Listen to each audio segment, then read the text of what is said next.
नमस्कार दोस्तों।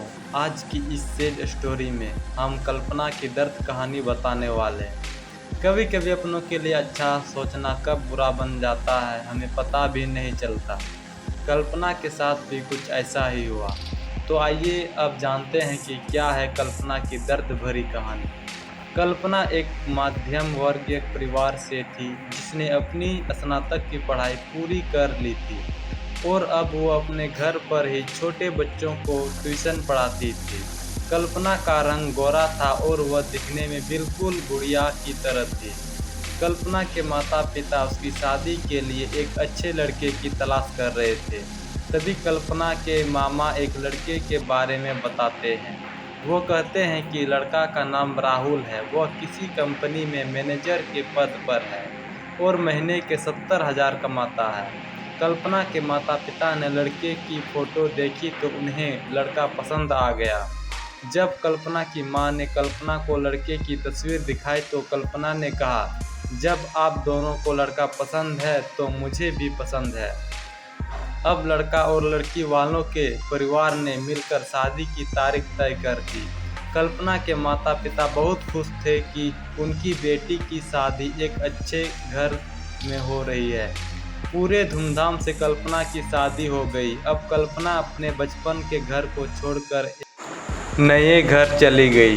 कुछ दिन तो कल्पना को अपने माता पिता और अपने घर की बहुत याद आई।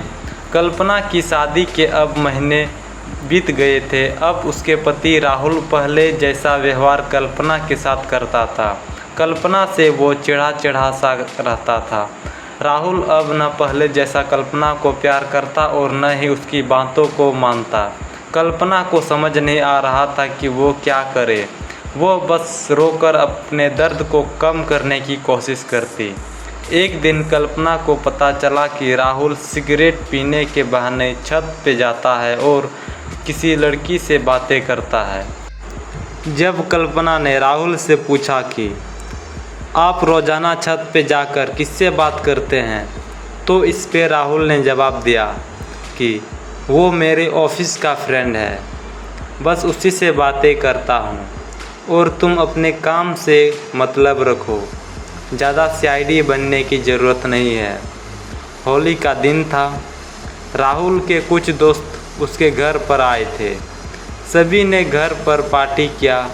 उस दिन राहुल का एक दोस्त थोड़ा ज़्यादा ड्रिंक कर लिया था और उसने नशे में कल्पना के सामने जाकर कहा, भाभी आप इतनी प्यारी और मासूम हो, फिर भी राहुल भाई दिन भर उस घमंडी नेहा से बातें करते रहते हैं। लगता है कि आप राहुल भाई का सही से ख्याल नहीं रखते। ये सुनकर कल्पना का शक अब हकीकत बन चुका था। अगली सुबह जब कल्पना ने राहुल से पूछा कि ये नेहा कौन है और क्या लगती है आपकी।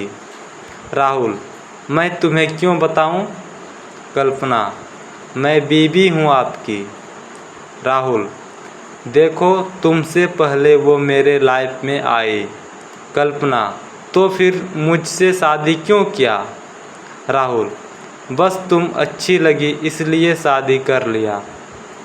कल्पना, अब तुम देखना मैं उस कमीनी लड़की को कैसे सबक सिखाती हूँ। नेहा को जब कल्पना ने कमीनी कहा तो राहुल ने गुस्से में कल्पना को बहुत मारा और उसे कमरे में बंद कर दिया। कल्पना के सास को सब पता था, फिर भी वह अपने बेटे के सामने एक शब्द भी नहीं बोलती थी। शाम को जब राहुल आया तब उसने रूम का दरवाज़ा खोला।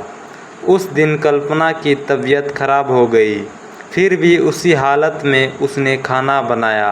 कल्पना ये सारी बातें अपनी माँ को बताना चाहती थी, लेकिन चाहकर भी वह नहीं बता पा रही थी, क्योंकि वह जानती थी कि अगर उसके माता पिता को ये सब पता चलेगा तो वह परेशान हो जाएंगे। राहुल अब कल्पना के साथ नौकरानी जैसा व्यवहार करने लगा। छोटी छोटी बातों पे उसे मारता। कल्पना अब धीरे धीरे डिप्रेशन का शिकार होने लगी। उसके दिमाग में गलत गलत ख्याल आने लगे। अब न वो समय पे खाना खाती और न ही किसी से बात करती। आखिरकार एक दिन कल्पना ने रूम में फांसी लगाकर आत्महत्या कर ली। कल्पना ने आत्महत्या का कारण किसी को नहीं बताया, लेकिन उसके सास को पता था कि कल्पना ने आत्महत्या क्यों किया। दूसरी तरफ कल्पना के माता पिता का रो रो कर बुरा हाल हो गया। कल्पना की मां ने पुलिस को आत्महत्या का कारण उसके ससुराल वालों को बताया। पुलिस राहुल और उसके माता पिता को ले गए, लेकिन पैसों के दम पर कुछ ही दिनों में राहुल और उसके माता पिता जेल से छूट गए। जीवन में अक्सर अच्छा दिखने वाला इंसान अच्छा नहीं होता, उसके अंदर कहीं न कहीं बुराई छुपी होती है और वही बुराई किसी की जिंदगी को बर्बाद कर देती है। कुछ ऐसा ही कल्पना के साथ हुआ।